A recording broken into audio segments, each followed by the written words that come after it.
Beneath the quiet slopes of the Siwaliks, forests once tamed flood and famine. But when the trees fell, the hills turned violent, unleashing torrents that buried villages, reshaped rivers, and left a century-long struggle between ruin and restoration. It's 2:20 a.m. I'm still buried in the Himalayan Club Journals, century-old field notes from the Himalayas. It's like diving deep into the documented history of the Himalayas from the early 1900s. The journals cover everything, from indigenous wisdom, cultural myths, to epic expeditions and groundbreaking discoveries. These forgotten stories are brought to life by synthetic voices in the Himalayan Journals podcast.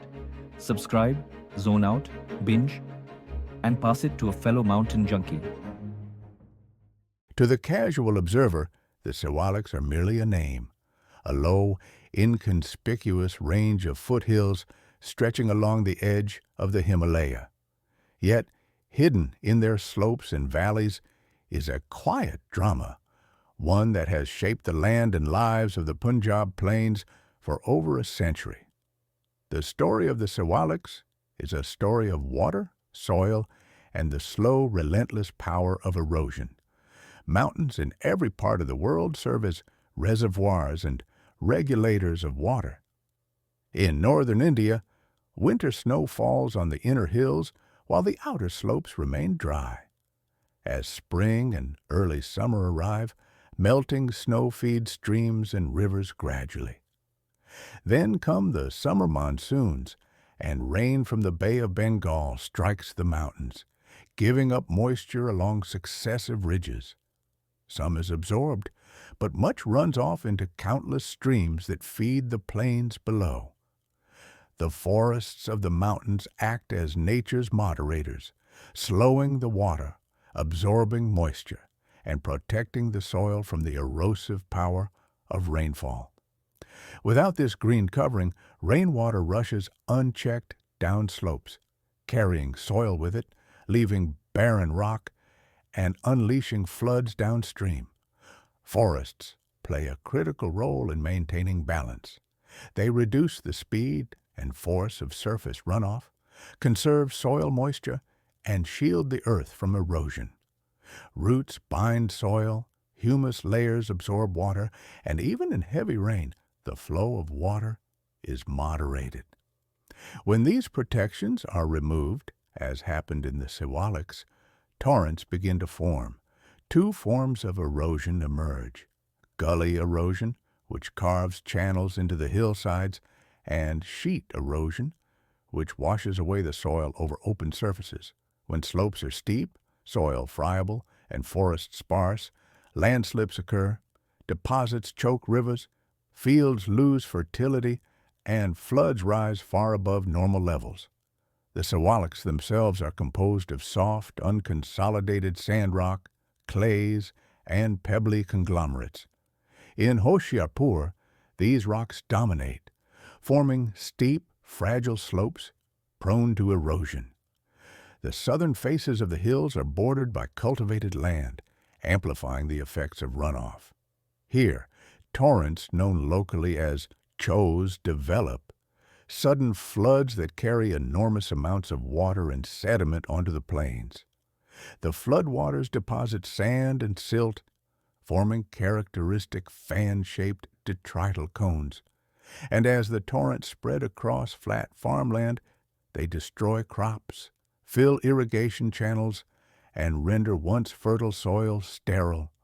Over the past century, these choes have shifted courses, widened, and intensified in violence.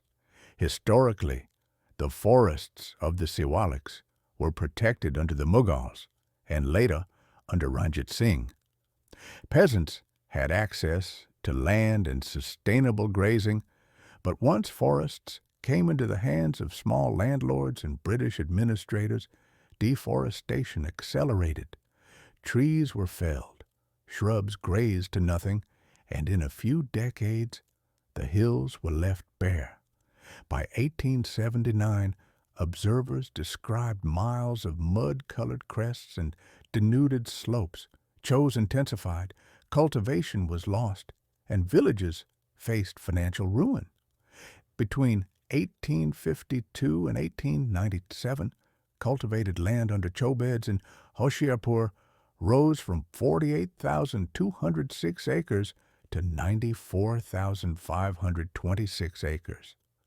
Villagers' debts increased, land revenue fell, and houses were swept away by sudden floods. The consequences of deforestation were not limited to the plains.